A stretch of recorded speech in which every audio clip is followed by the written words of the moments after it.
3 congressional districts in Texas are invalid.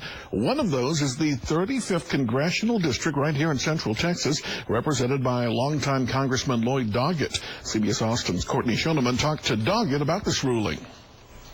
The 2-to-1 ruling says the congressional district map drawn by the Texas legislature in 2011 weakened the growing voting power of minorities. Congressman Doggett says if this ruling is upheld, he expects to see more Democratic members of the delegation. I think everyone loses from Republican gerrymandering that reduces the amount of accessibility and accountability of elected officials, regardless of their party. Like many of the legislators who represent Austin, U.S. Representative Lloyd Doggett's district covers a small part of the city. Then it shoots off in another direction before ending in San Antonio. Doggett says districts that span such a large, uneven area make it harder for voters to know whether their legislator is really working in their best interest. It means that the elected officials are not very accountable. So I think people lose from the old redistricting.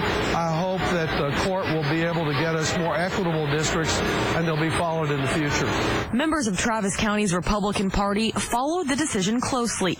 Andy Hogue says the ruling is an insult to the Obama administration. And so for them to say that the Department of Justice didn't do a good enough job vetting the districts and approving or disapproving of them, that's a swipe at their own allies. The ruling didn't offer a solution on how the maps should be corrected, and this decision does not affect where the congressional district lines are today.